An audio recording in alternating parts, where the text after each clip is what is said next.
السلام عليكم ورحمة الله وبركاته.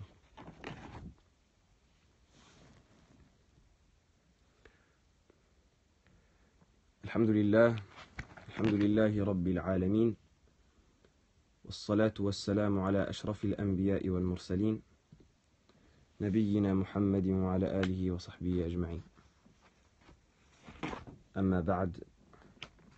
Donc, toutes mes excuses pour le retard. On se retrouve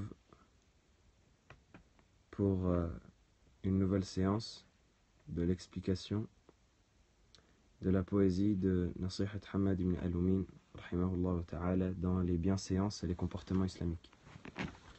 Et on s'était arrêté la dernière fois à ce qui était relatif à l'invité. On avait fini de parler de ce qui se rapportait à l'invité. Simplement, il restait un vers dont on n'a pas parlé, qui est le vers où il dit إلى مسيره وشرع زودي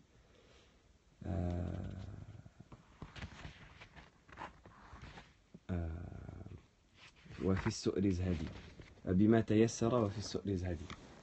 Donc il dit raccompagne-le jusqu'à sa porte, et ça on l'a déjà vu. On a déjà vu que c'était une sunna qui était rapportée du prophète sallallahu alayhi wa sallam.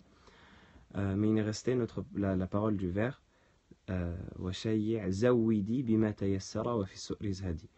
donc parmi les bienséances qu'il y a par rapport à l'invité, ce sera la dernière, avec cela on va clôturer Inch'Allah le sujet. Il y a le fait de donner à son invité qui est venu nous visiter quelque chose avec laquelle il va repartir, donc un repas par exemple, ou une subsistance, une nourriture avec laquelle il va repartir dans son voyage, zawidi bima tayassara, ou même des cadeaux, autre chose que cela. C'était une habitude chez les Arabes. Wa fi su'ri zhadi, et délaisse les restes. Qu'est-ce que ça veut dire délaisse les restes? Ça veut dire que la personne, lorsqu'elle invite un invité, on a dit déjà qu'elle doit lui présenter le meilleur type de ses nourritures et la meilleure des choses qu'elle peut lui donner. Comme Ibrahim alayhi salam est directement venu avec un veau rôti. Mais évidemment que l'invité ne va pas tout manger, ou alors peut-être qu'il pourrait ne pas tout manger. Donc parfois la personne peut être tentée d'aller chercher les restes qui sont après l'invité, ou même lorsque c'est une bonne nourriture qu'elle n'a pas l'habitude de manger, mais qu'elle a fait faire pour son invité, parfois elle va souhaiter que son invité ne mange pas beaucoup. Peut-être qu'elle va le forcer à ne pas manger beaucoup, elle va essayer de le distraire avec la discussion, etc., pour qu'il ne mange pas beaucoup, pour ensuite profiter de la nourriture qu'elle va laisser ensuite. C'est cela, su'r. C'est ce qu'on laisse de sa nourriture ou de sa boisson en arabe. Donc en arabe, il y a un mot particulier pour désigner ce qu'on laisse après nous de nourriture ou de boisson. Et il y a un hadith qui n'est pas authentique à ce sujet qui dit Su'rul mu'mini shifa, ce que le musulman laisse comme nourriture ou comme boisson après lui, c'est-à-dire ce qu'il mange et qu'il laisse, c'est une guérison, mais il n'a pas de base authentique, ce hadith. Donc il dit justement, ne sois pas avare au point d'attendre qu'il laisse des restes pour que tu viennes manger toi ensuite. Et ça, on a déjà vu que c'était un comportement d'avare, d'observer avec insistance, de regarder si son invité mange avec insistance, etc. On a dit que c'est un comportement d'avare, comme le poète a dit dans le vers de poésie. Il dit il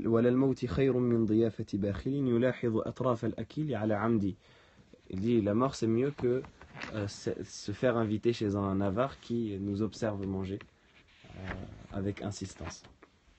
Donc on passe à la suite.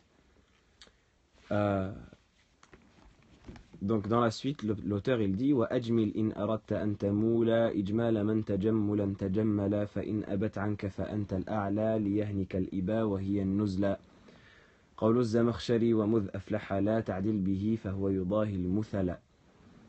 Donc il dit, ce que j'ai traduit dans la poésie par sois modéré dans ta recherche de richesse, mondaine en te parant de fierté et noblesse. Si la richesse ne vient pas, alors sois fier, car tu restes élevé et elle s'abaisse à terre. Ici, dans cette partie, l'auteur évoque tout ce qui se rapporte à la vie d'ici-bas et à la recherche de richesse dans la vie d'ici-bas. Évidemment que toute personne, tout être humain, a été créé par Allah subhanahu wa ta'ala pour peupler la terre. Et le but de peupler la terre, c'est de se nourrir, de se vêtir, de se loger, de fonder une famille et de nourrir, vêtir et loger cette famille-là également. Et de perpétrer une descendance et ainsi développer la communauté du prophète sallallahu alayhi wa sallam. Et pour cela, évidemment qu'il faut de l'argent. Et depuis la nuit des temps, Allah subhanahu wa ta'ala a fait dans sa sunna que pour trouver de l'argent, il faut aller le chercher. Et qu'il faut travailler avec ses mains pour récolter le fruit de ce travail-là et ainsi se nourrir à travers ce fruit et nourrir sa famille. Simplement, le musulman doit absolument jauger entre cela et entre la préservation de sa foi. Parce qu'il faut savoir que ce sont deux choses, à savoir la dunya, la vie d'ici-bas, la recherche de richesse mondaine et la recherche de richesse spirituelle, donc la vie de l'akhirah, la vie de l'au-delà, ce sont deux choses qui, trop collées ensemble, ne font pas bon ménage. Ce sont deux choses qui, trop collées ensemble, ne font pas bon ménage. Donc il faut que la personne réussisse à jauger de sorte à ce qu'elle ait une vie spirituelle convenable et suffisante, et qu'elle ait une vie également mondaine, convenable et suffisante. Donc à quoi est-ce qu'il nous invite ici l'auteur? Il dit « Wa ajmil in aratta an tamula, ijmala man tajammulan tajammala » Il dit dans cette recherche-là de richesse, sois dans le juste milieu. Sois dans le juste milieu, ne cherche pas à dépasser les limites qu'Allah subhanahu wa ta'ala a prescrites et ne cherche pas à faire de cette recherche de richesse-là une obsession. Une obsession qui va faire que tu vas te lever pour cela, tu vas te coucher pour cela, ça va rester dans ton esprit matin, midi et soir. Ne sois pas dans cette situation-là, mais plutôt sois dans le juste milieu, c'est-à-dire ne délaisse pas non plus l'importance de ce bas monde et l'importance des richesses de ce bas monde. Et on va voir que dans les textes, Inch'Allah Ta'ala, qu'on va citer prophétiques, le prophète sallallahu alayhi wa sallam et Allah subhanahu wa ta'ala, même dans les versets du Coran, nous invite à faire la part des choses entre délaisser une part de ce bas monde-là par recherche de la spiritualité et justement ne pas délaisser complètement le bas monde parce qu'on en a besoin et parce que c'est un des buts pour lesquels Allah subhanahu wa ta'ala nous a placés, ou un des objectifs pour atteindre le but ultime, comme on disait dans une autre séance, une autre assise d'une autre matière. Donc il dit wa ajmil in aradta an tamula. Ajmil en arabe qui vient de at-tajammul, et at-tajammul, c'est la définition de tajammul, c'est takalluful jamil wa sabru ala ad-dahr. C'est le fait de patienter, wa adamu idhari dhulli ala an-nafs. C'est le fait de patienter, de se forcer à avoir les bons caractères et les bons comportements, de patienter vis-à-vis des difficultés de ce bas monde et de ne pas se rabaisser et s'humilier à courir derrière ce bas monde. C'est cela qui est voulu par la parole ajmil. Et in aratta an tamula, donc si tu veux gagner de l'argent, si tu veux faire de l'argent, sois dans le juste milieu. Et ensuite il dit ijmala man tajammulan tajammala. Il cite une partie donc la deuxième partie de ce vers. En vérité, ce n'est pas lui qui l'a écrit, mais c'est une citation de Alfiyat ibn Malik. C'est une citation de Alfiyat ibn Malik dans un vers où Ibn Malik dit wa zakkihi taskiyatan wa ajmila ijmala man tajammulan tajammala. Donc dans un vers de la poésie de Ibn Malik dans le chapitre de Abniyat al-Masadir, dans le chapitre des Masadir, Ibn Malik il cite ce verset et Hamad ibn Aloumin ici il fait ce qu'on appelle un iqtibas, il fait ce qu'il appelle, ou plutôt un tadmin, ce qu'on appelle un tadmin, c'est-à-dire qu'il cite un passage d'une œuvre qui existe déjà. Et ça c'est quelque chose de très intéressant qui est fait par les savants ou par les poètes qui citent parfois des vers d'autres poésies ou d'autres œuvres ou même parfois s'inspire de versets du Coran. Et l'imam Malik, rahimahullah, son avis à propos de cela, à propos de s'inspirer des versets du Coran dans une poésie, c'était que c'est interdit si c'est pour un sens qui est mauvais, ou pour wal'iyadu billah, se moquer du Coran, et c'est autorisé si c'est un sens qui est positif. Et on aura l'occasion, Inch'Allah Ta'ala, de voir des exemples concrets à propos de ce sujet-là. Mais tout simplement pour citer, et ça c'est une anecdote qui est utile pour les étudiants d'entre vous, c'est intéressant qu'il ait cité une partie du vers de Alfiyat ibn Malik dans la grammaire arabe, parce que ça rappelle à l'étudiant son étude de la science. Ça fait une connexion avec les autres épîtres de science. Et ici, Ibn al-Umin, il fait beaucoup de cela, comme vous avez pu le voir, que ce soit avec les œuvres précédentes, ou avec d'autres œuvres de poésie, pardon, ou avec ces moutounes-là, ces épîtres de science. Donc il dit فَإِنْ أَبَتْ عَنْكَ فَأَنْتَ الْأَعْلَى لِيَهْنِكَ الْإِبَا وَهِيَ النُّزْلَى. Donc la traduction de ces vers-là, avant de passer à l'explication. فَإِنْ أَبَتْ, il parle ici de la vie d'ici-bas, sans la mentionner. Ce qui est particulier, c'est que dans ces vers ici, il ne mentionne pas la vie d'ici-bas, alors qu'il en parle. Il dit وَأَجْمِلْ إِنْ أَرَدْتَ أَنْ تَمُولَ. Donc, sois modéré dans ta recherche de richesse, sois modéré dans ta recherche d'argent, en ayant de la fierté, de la noblesse, sans te rabaisser, sans t'humilier pour chercher les biens de ce bas monde. Et il dit, et si elle refuse? Mais qui elle? C'est-à-dire la vie d'ici-bas. Mais il ne la cite pas explicitement. Et ça, c'est une figure de style chez les Arabes, de ne pas citer la chose dont on parle. Et en général, le but de cette figure de style-là, c'est pour at-tahqir, c'est pour mépriser la chose. À l'instar de la parole du prophète sallallahu alayhi wa sallam, où il dit, dans le hadith que vous connaissez tous, innamal a'malu binniyat wa innama likulli imri'in ma nawa, les actes ne valent que par leur intention, et chaque personne sera rétribuée selon son intention. À la fin du hadith, le prophète sallallahu alayhi wa sallam, il dit وَمَنْ كَانَتْ هِجْرَتُهُ لِدُنْيَا يُصِيبُهَا أَوْ امْرَأَةٍ يَنْكِحُهَا فَهِجْرَتُهُ إِلَى مَا هَاجَرَ إِلَيْهِ. Il dit, celui qui a pour objectif dans son émigration une part de la vie mondaine qu'il veut gagner, ou une femme qu'il veut épouser, son émigration sera pour ce pourquoi il a émigré. Et le prophète sallallahu alayhi wa sallam n'a pas répété l'évocation de cet objectif-là que la personne a en émigrant, tahqiran, pour montrer à quel point c'est pitoyable et à quel point ça n'a pas de valeur. Et à quel point ces objectifs-là, ils sont tellement pas importants qu'il ne faut pas les mentionner ou qu'on n'a pas besoin de les mentionner. Donc ici, c'est la même figure de style que l'auteur utilise ici. Il dit فَإِنْ أَبَتْ عَنْكَ فَأَنْتَ الْأَعْلَى. Donc si elle refuse, c'est-à-dire cette vie d'ici-bas, si elle refuse de venir à toi, si elle ne vient pas à toi, فَأَنْتَ الْأَعْلَى. C'est toi le plus haut au final. لِيَهْنِكَ الْإِبَا وَهِيَ النُّزْلَى. Reçois la bonne nouvelle et que ce refus-là de ce bas monde, de te venir, te soit plutôt une bonne nouvelle et te soit quelque chose de bien heureux, parce que ce sera toi qui seras élevé, tandis que cette vie d'ici-bas, c'est elle qui restera méprisable. Donc c'est comme s'il disait, de toute manière, la vie d'ici-bas, elle est méprisable. Donc si elle te vient, si elle vient à toi, eh bien, profites-en, mais modérément. Et ne fais pas en sorte de te soumettre à elle, de sorte à devenir son esclave. Et si elle ne vient pas à toi, alors sois heureux. Parce qu'au final, c'est une chose méprisable. Et toi, tu restes dans ta position de préserver. Tu restes dans ta position de privilégier, dans le sens où tu n'as pas eu affaire à elle, elle n'a pas eu affaire à toi. Tandis que des personnes sont tombées dans ce bas monde, sont tombées dans la recherche de ce bas monde, jusqu'à s'humilier, jusqu'à tomber dans l'humiliation, et jusqu'à même peut-être vendre leur religion, vendre leur âme, pour quelques deniers ou pour quelques euros qu'ils ont gagnés en plus. Donc toi, tu n'es pas dans cette situation-là, sois bien heureux. Sois heureux, car au final, cette vie d'ici-bas est méprisable, et toi, tu es resté dans ton degré d'honneur et de noblesse que tu n'as pas délaissé pour quelques subsistances ou richesses.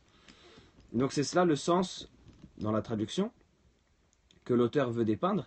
Et il parle en vérité d'une chose qui est extrêmement importante ici, qui est le fait que cette vie d'ici-bas, ce n'est au final que, par rapport aux richesses que la personne peut y gagner, ce n'est au final que un moyen d'accéder au but ultime qui est l'agrément d'Allah subhanahu wa ta'ala. Ce n'est au final qu'un moyen d'accéder au but ultime qui est l'agrément d'Allah subhanahu wa ta'ala. C'est-à-dire que par ce moyen-là, on va pouvoir accomplir ce qu'Allah subhanahu wa ta'ala veut de nous, comme on l'a cité précédemment, que ce soit le fait d'établir une famille, de nourrir sa famille, de nourrir ses proches, ou de donner en aumône, ou d'aider les gens, etc., de financer son pèlerinage, etc., etc., jusqu'à rencontrer Allah subhanahu wa ta'ala en ayant atteint l'objectif de cette vie d'ici-bas, qui était son adoration. Mais ce but-là, ce moyen-là plutôt, qui est la recherche de richesse d'ici-bas, de la vie d'ici-bas, c'est un moyen qui est à double tranchant. Ça peut facilement se retourner contre nous, et c'est pour cela qu'il faut d'autant plus faire attention. Et le prophète sallallahu alayhi wa sallam disait dans le hadith, Ala inna ad-dunya mal'una, mal'unun ma fiha illa dhikrullahi wa ma walah, wa alimun wa muta'allim. Il disait dans le hadith que rapporte l'imam Tirmidhi dans ses sunan, cette vie d'ici-bas est maudite. Et tout ce qu'elle contient est maudit, sauf l'évocation d'Allah, un savant et un rechercheur de science. Ces trois catégories-là sont les choses qui ne sont pas maudites. L'évocation d'Allah subhanahu wa ta'ala et tout ce qui s'y rapporte, c'est-à-dire l'adoration d'Allah. Un savant est celui qui recherche la science, qui étudie la science. Donc si tu n'es pas dans ces trois catégories-là, que ce soit parmi ceux qui évoquent Allah et qui l'adorent, ceux qui apprennent la science ou ceux qui l'enseignent, sache que tu es en plein dans ce qui est maudit par Allah subhanahu wa ta'ala, parce que tout ce qui est en dehors de cela est maudit. Donc il faut que ton intention, même à travers la recherche de la vie d'ici-bas, ce soit d'accéder à ces objectifs-là, soit de devenir, ou de te consacrer, ou de consacrer une part de ton temps à l'évocation d'Allah subhanahu wa ta'ala et à l'adoration d'Allah, soit à la recherche de la science, soit à l'enseignement de la science. Et le prophète sallallahu alayhi wa sallam également,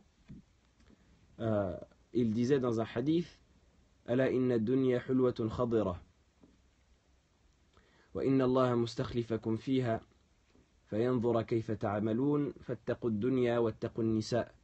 Il disait dans le hadith d'Abu Sa'id al-Khudri, certes ce bas monde est verdoyant et doux.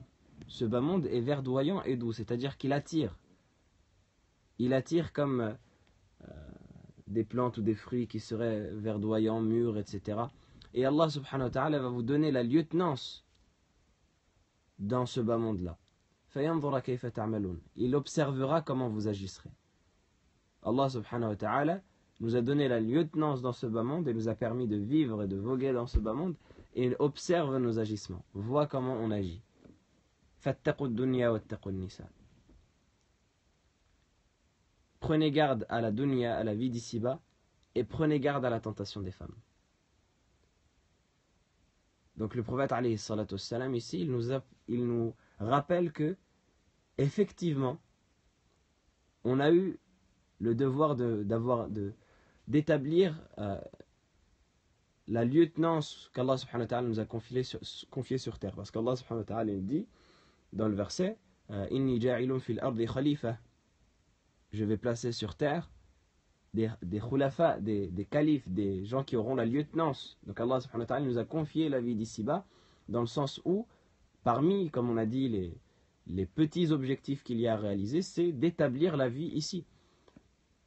Mais il ne faut pas que le moyen se transforme en but.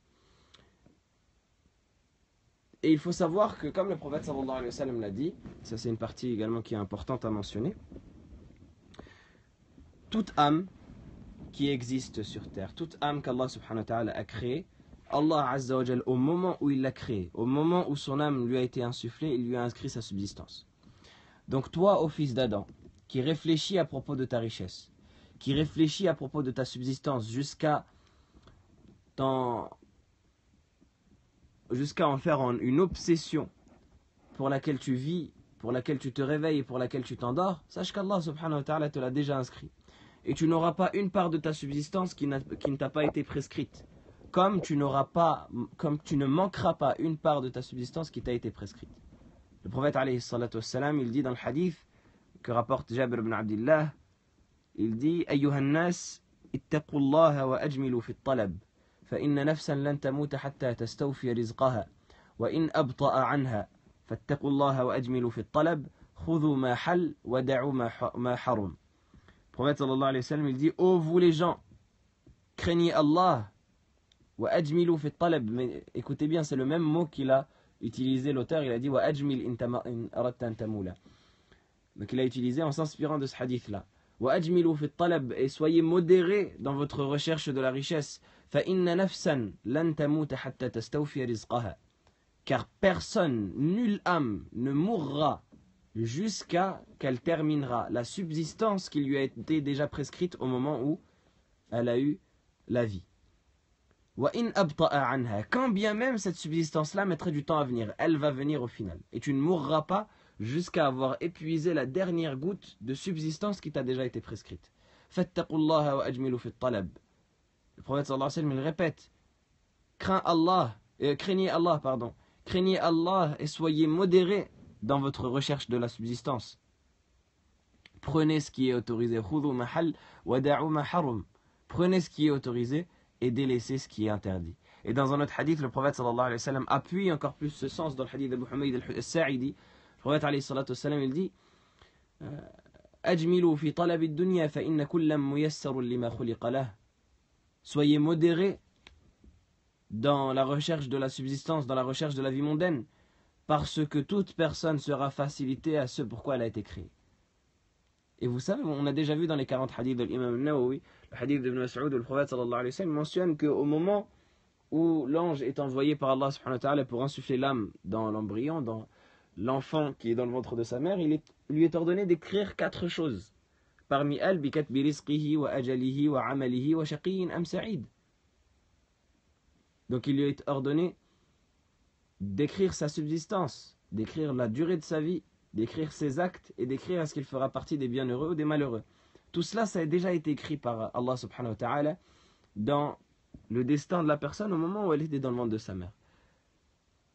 Et dans un autre hadith encore, le prophète alayhi salatu wassalam, il dit Inna ruha al-Qudusi nafatha fi raw'i anna nafsan lan tamuta hatta tastakmila ajalaha wa tastaw'iba rizqaha fattaqullaha wa ajmilu fi at-talab.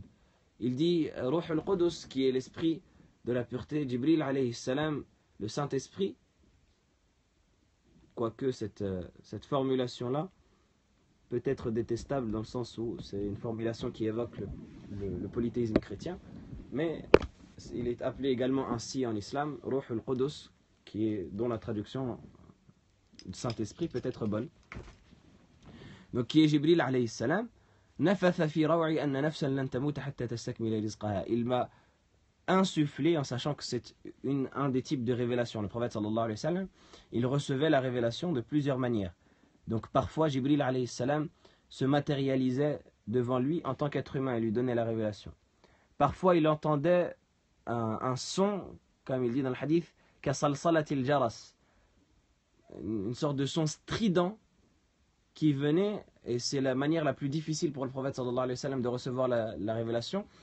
Et lorsque cette révélation-là, elle s'arrêtait, ce type de révélation, eh bien, il avait le front qui dégoulinait de sueur, sallallahu alayhi wa sallam, de sa sueur noble et pure, parce que c'est la plus dure. Et parmi les types également, il y a un nafth fi ar-raw', c'est-à-dire l'inspiration que Jibril alayhi salam lui susurrait à l'esprit.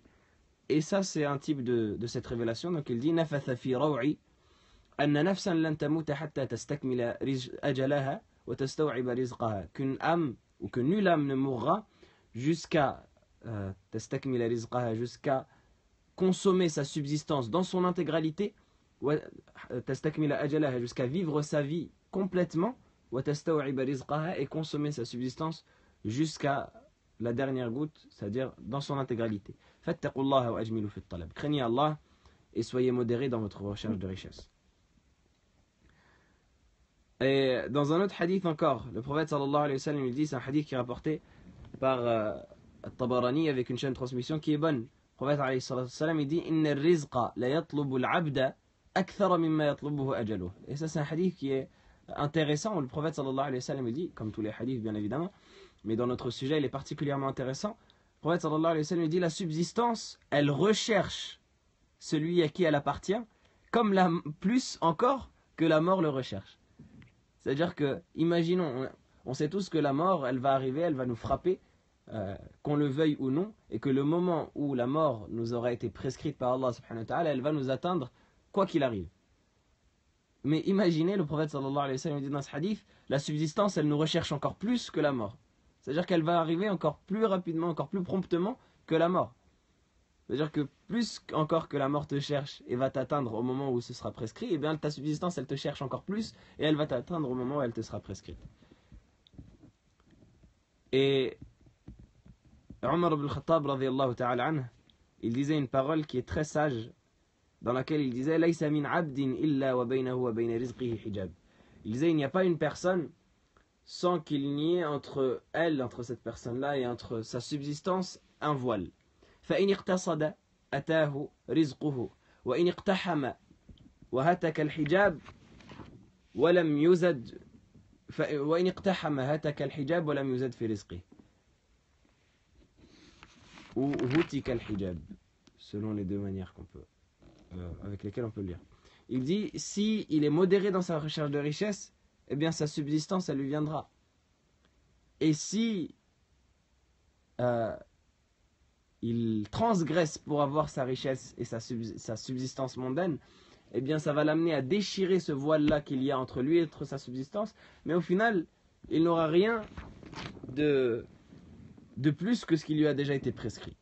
Donc il faut savoir que, peu importe si tu prends la voie halal ou la voie haram, au final, tu vas avoir exactement la même subsistance qui te viendra par Allah subhanahu wa ta'ala. La même qui t'a été prescrite au moment où tu étais dans le ventre de ta mère. Peu importe la manière dont tu la recherches. Donc, quitte à avoir ce qu'Allah subhanahu wa ta'ala t'a prescrit sans rien rajouter ni rien diminuer, eh bien autant le chercher d'une voie halal et Allah subhanahu wa ta'ala te donnera ce qu'il t'a déjà prescrit. Et si tu refuses et tu le cherches d'une voie haram, tu auras, malgré cela, transgressé.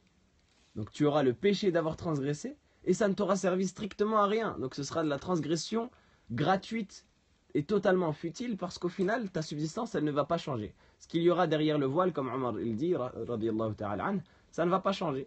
Mais simplement tu auras déchiré ce voile-là et donc tu auras commis la transgression de déchirer le voile qu'Allah subhanahu wa ta'ala avait placé entre toi et entre cette subsistance-là.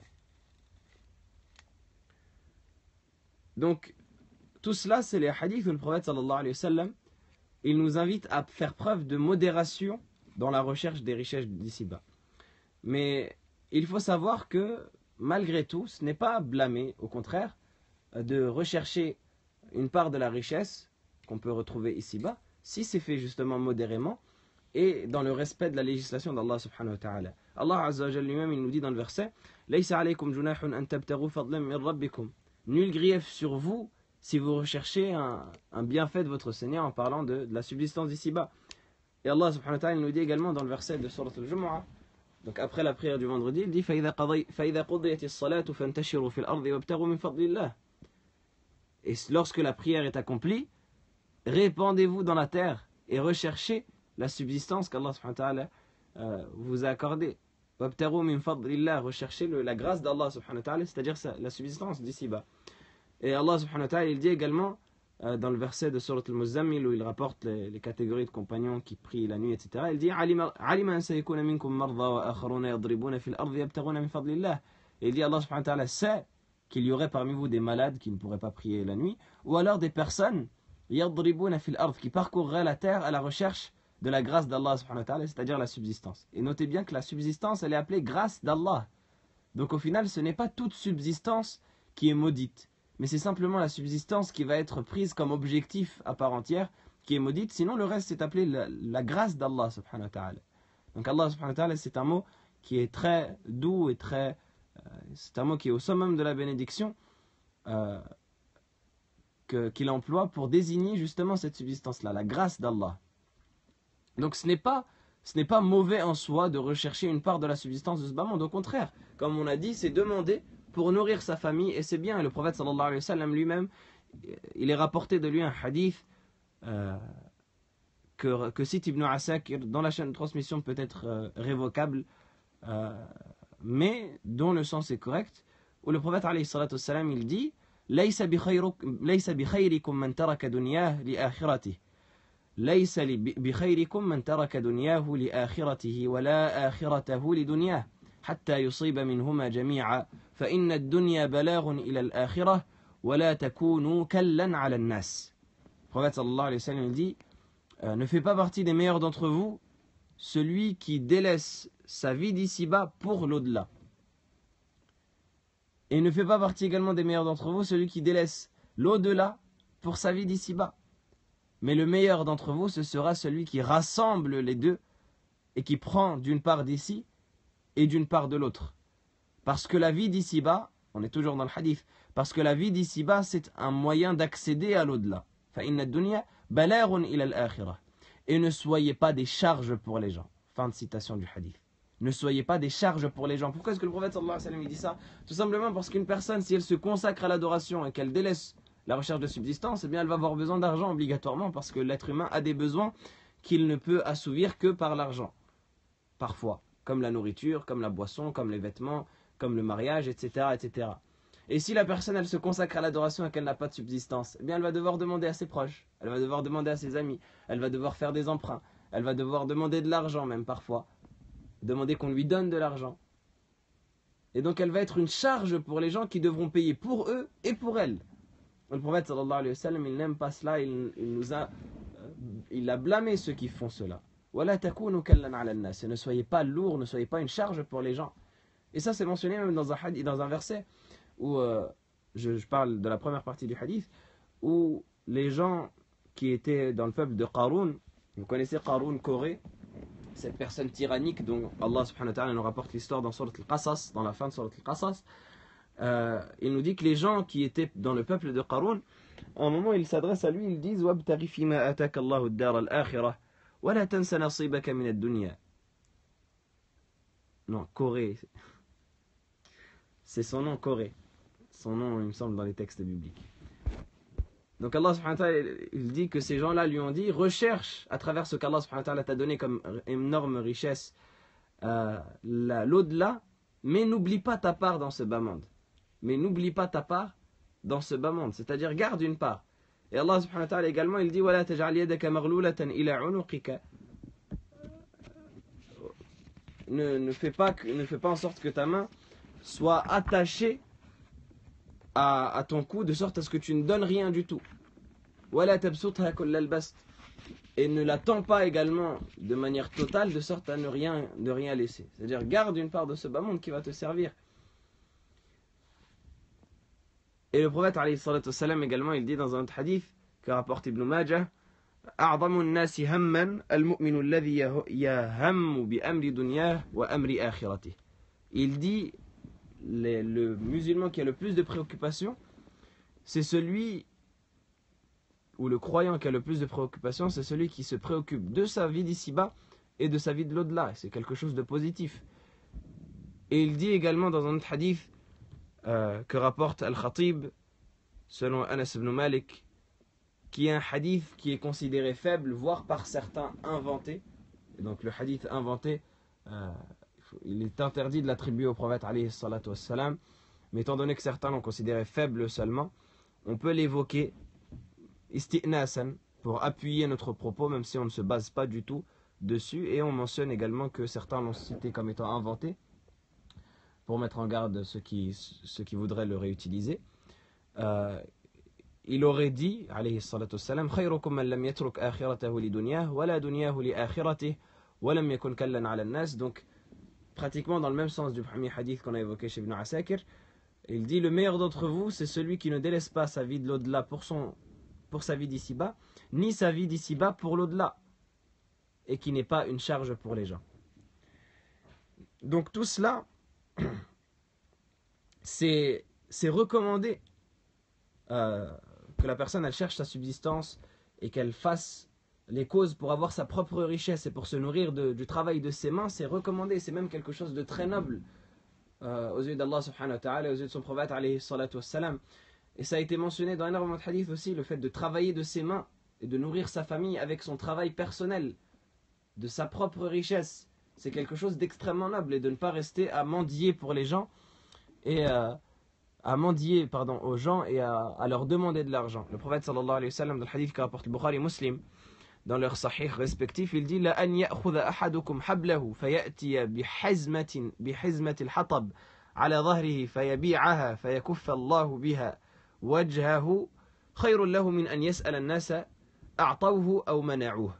Il dit qu'une personne d'entre vous prenne une corde Et il ramène ce qu'il appelait Hizmat al-Hatab, c'est le fait de lier du bois et de le prendre sur son dos, et qu'il le prenne sur son dos, et qu'il aille le vendre au marché. C'est-à-dire, c'est la plus basse des choses qu'on peut imaginer, qu'une personne rassemble du bois avec une corde, donc une corde, une des choses les moins chères qu'on peut trouver dans ce bas monde, qu'il la prenne et qu'il rassemble avec du bois et qu'il aille le vendre au marché à un prix futile, et qu'ainsi Allah subhanahu wa ta'ala préserve sa face de s'humilier devant les gens, à leur demander de l'argent. C'est mieux justement qu'il se rabaisse à tendre la main pour les gens et à mendier, que les gens lui donnent ou qu'ils le privent. Et ça c'est important, ce rajout à la fin du hadith, et il est important parce que les savants nous disent dans l'explication que l'humiliation, elle est requise de base lorsque la personne elle tend la main pour demander. L'humiliation, elle est requise, elle est acquise de base lorsque la personne elle tend la main pour demander, qu'il te donne ou qu'il te donne pas. S'il te donne pas, c'est encore pire, c'est de l'humiliation gratuite parce qu'en plus tu vas repartir en bredouille. Mais l'humiliation, elle est égale dans le sens où à partir du moment où tu as tendu ta main pour demander aux autres, tu as atteint à ta fierté et tu t'es rabaissé à ce niveau-là. C'est pour cela que le prophète sallallahu alayhi wa sallam dit Al-yad al-ulya khayrun min al-yad as-sufla. La main élevée est meilleure que la main basse. Et la main élevée, c'est celle qui donne. Et la main basse, c'est celle qui demande. Dans un autre hadith que rapporte Aïcha, et on va terminer avec cela, incha'Allah, le prophète sallallahu alayhi wa sallam, il dit Inna atyaba ma akala ar-rajulu min kasbihi, wa inna waladahu min kasbihi. Il dit la meilleure des subsistances que la personne peut consommer, c'est celle qu'il a de sa propre main, celle qu'il gagne lui-même. Et ses enfants font partie de ce qu'il gagne. Ça, c'est un rajout que le prophète sallallahu alayhi wa sallam mentionne, qui montre qu'au final, les enfants, ils font partie de la subsistance de la personne. Donc, le rythme, le principe de la vie que le prophète sallallahu alayhi wa sallam dresse ici, et qui est un principe normalement qui doit être commun et naturel pour les êtres humains, c'est que l'homme travaille durant sa jeunesse et durant son bel âge, jusqu'à ses 40 ans, l'âge de sa force, travaille et fonde une famille et élève des enfants qui eux-mêmes vont prendre la relève au moment où il va atteindre l'âge avancé, au moment où il va atteindre la vieillesse, et qui vont financer leurs parents. Donc il faut savoir que dans la véritable vie, il n'y a pas de système de retraite. Il n'y a pas de système de je travaille tel nombre d'années pour ensuite toucher une pension misérable qui va à peine me permettre de subvenir à mes besoins. Dans le système naturel normalement des choses, et en particulier en islam, il n'y a pas cela. Ça n'existe pas cela. Aujourd'hui, des personnes, ils ont une focalisation sur la retraite. Oui, mais il faut absolument que tu travailles dans ceci, parce que sinon tu ne vas pas toucher ta retraite, etc. etc. Premièrement, ton rizq, tu l'auras, obligatoirement, que tu le veuilles ou non. Et deuxièmement, normalement, le but de la personne, c'est de fonder une famille. Le premier objectif, ce n'est pas d'avoir un travail, de travailler tel nombre d'années. Certaines fois, les personnes vont retarder énormément la période pour avoir des enfants, parce que justement, il veut travailler un maximum pour pouvoir avoir une bonne retraite.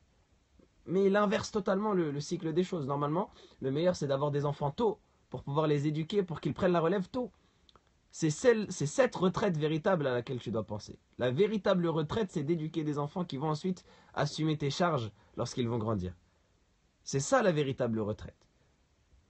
Parce que la retraite que tu attends d'un État, ou que tu attends d'un royaume ou quoi que ce soit, ça c'est une fausse retraite. Tu vis aux dépens de personnes actives. Et c'est une forme de mendicité quelque part. Quand bien même c'est quelque chose pour laquelle tu as cotisé, entre guillemets, dans le système français, mais ça reste une forme de mendicité, une forme de soumission. C'est quelque chose qu'on te donne parce que voilà, tu deviens un débris de la société et qu'on doit t'assumer quand même. Mais normalement, ce n'est pas cela. Normalement, l'homme, il garde sa fierté parce qu'il a éduqué des enfants qui sont là pour assumer après que lui ait assumé dans sa jeunesse en les éduquant. C'est cela la véritable retraite. C'est cela que le prophète sallallahu alayhi wa sallam dit en disant wa inna waladahu min kasbih.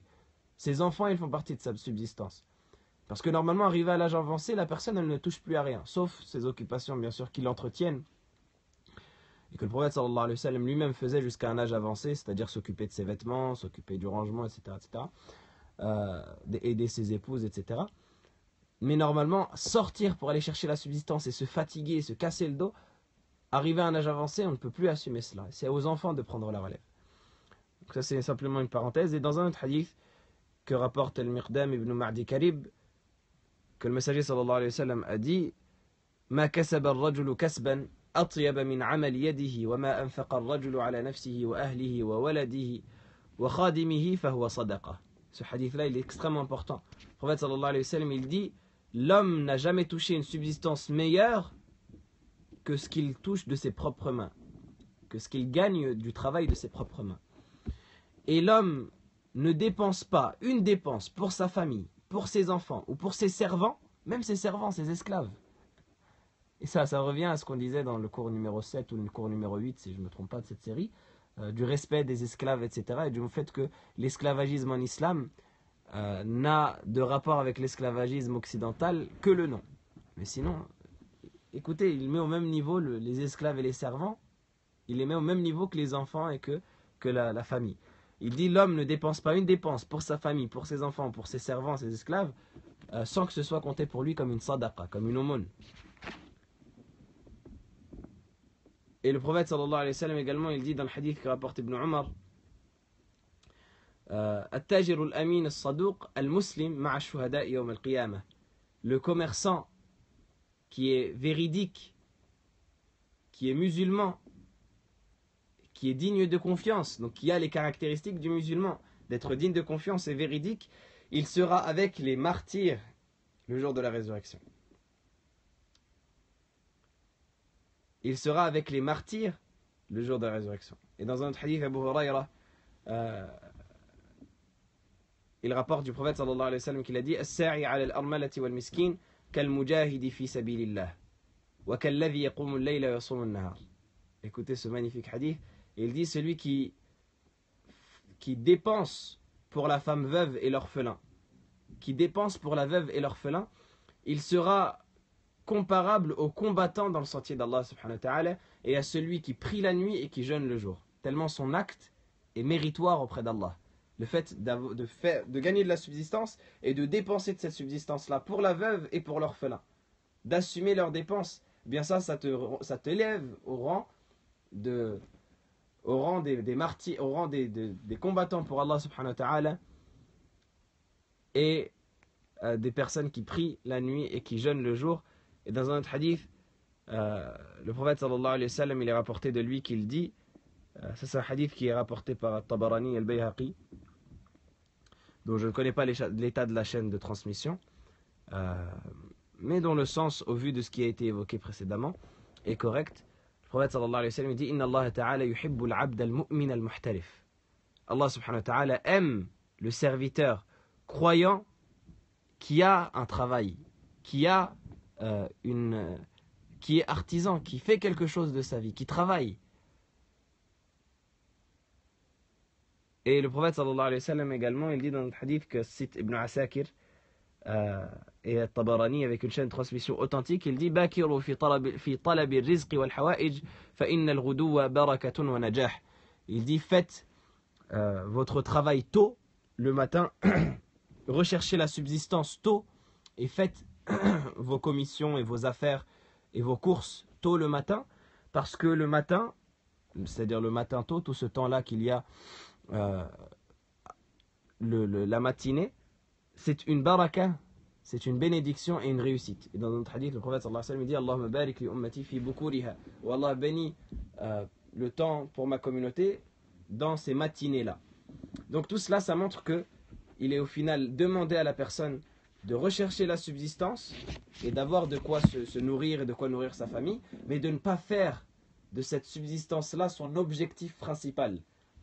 Omar ibn Khattab, il disait également Inni akrahu an ara ar-rajula mubahlalan aw kama qala radiyallahu anhu. Il disait je déteste voir le jeune, c'était Ibn Mas'ud pardon qui disait cela, il disait je déteste voir l'homme jeune délaisser ou se délaisser lui-même et se négliger lui-même.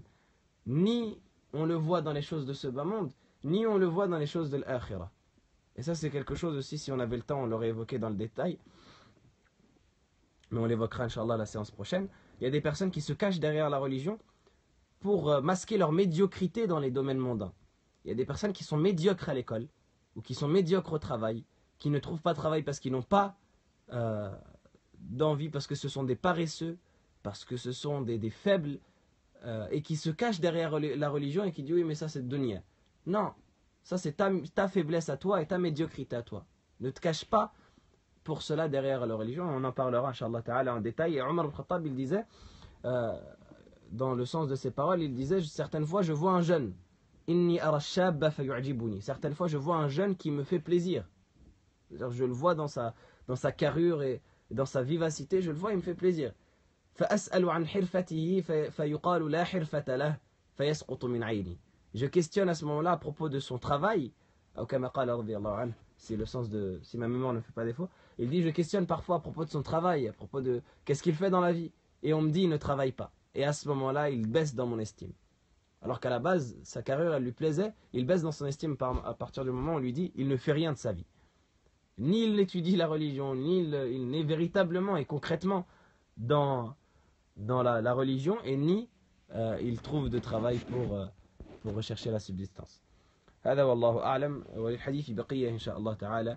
Donc on continuera إن شاء الله ces propos à la séance prochaine parce que c'est un sujet qui est très intéressant et très important. والله أعلم وصلى الله وسلم وبارك على سيدنا محمد وعلى آله وصحبه أجمعين. سبحانك اللهم وبحمدك أشهد أن لا إله إلا أنت أستغفرك وأتوب إليك. بارك الله فيكم.